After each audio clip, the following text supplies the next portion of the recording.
Je vais te poser une question. Quand tu bois du café, sais-tu vraiment quel café tu bois? Car derrière chaque tasse de café au monde, il y a deux grands stars, deux géants, deux variétés qui dominent presque toute la planète du café, l'Arabica et le Robusta. Ces deux cafés représentent plus de 95% de la production mondiale, mais ils sont très différents au niveau du goût, de la culture, du prix, de la caféine, même de l'utilisation. Aujourd'hui, on va comprendre la différence entre l'Arabica et le Robusta, lequel est le meilleur et pourquoi l'Afrique joue un grand rôle dans ces deux cafés. Alors, prépare ta tasse de café et plongeons ensemble dans ce duel fascinant.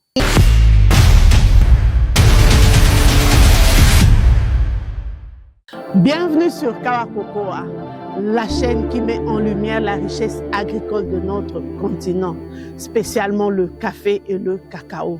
Je suis Solange, l'agriculture coule dans mes veines.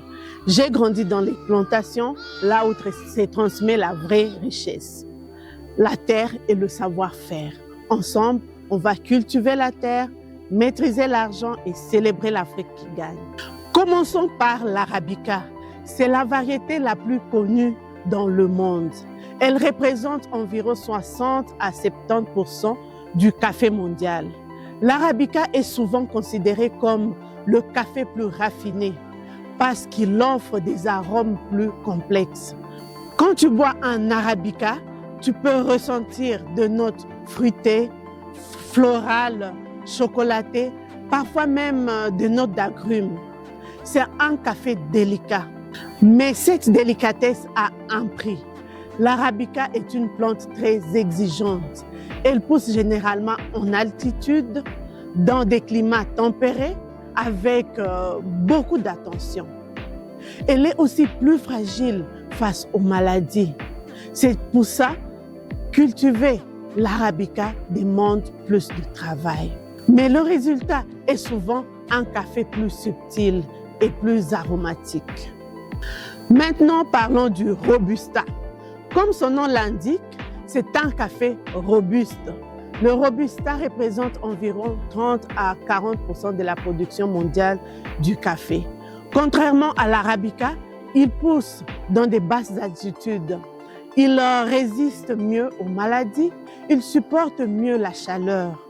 C'est une plante plus résistante et plus productive. Mais le goût est différent.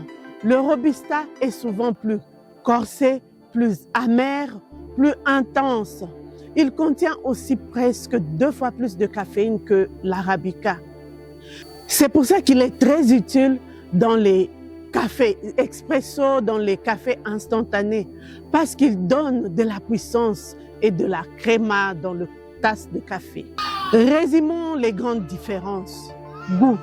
L'Arabica, plus doux aromatique, Robusta, plus fort amer. Culture.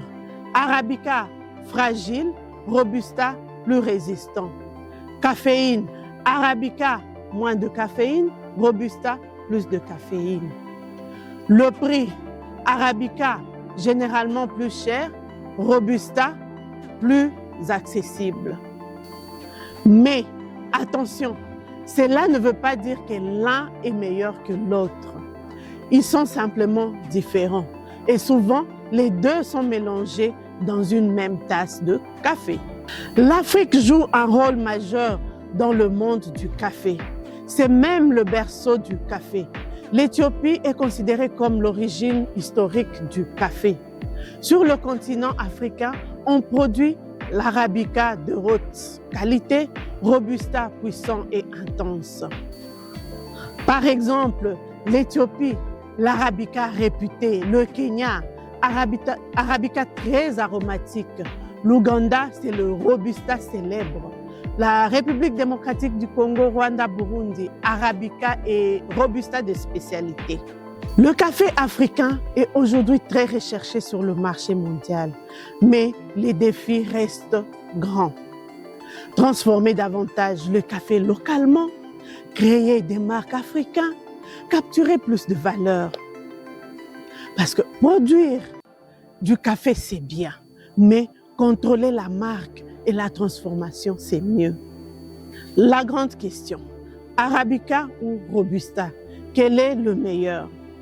La vérité est simple, il n'y a pas de réponse unique. Tout dépend de ton goût, de la façon dont il est préparé, de l'origine du café. Certains cafés Robusta peuvent être excellents, certains Arabica peuvent être moyens. Le plus important est la qualité de la culture, la transformation, la torréfaction. Un bon café, c'est une chaîne de savoir-faire. Ce qui rend le café plus fascinant, c'est sa diversité. 2 plantes seulement, mais des milliers de saveurs. Que tu sois Team Arabica ou Team Robusta, une chose est sûre, le café est bien plus qu'une boisson. C'est une culture, c'est une économie. Et pour l'Afrique, c'est aussi une opportunité énorme. Alors, dis-moi dans les commentaires, Team Arabica ou Team Robusta? Et si tu veux découvrir encore plus de choses sur le café et le cacao, abonne-toi à Kawa Cocoa parce qu'ici on parle café, cacao et Afrique qui gagne. Peace.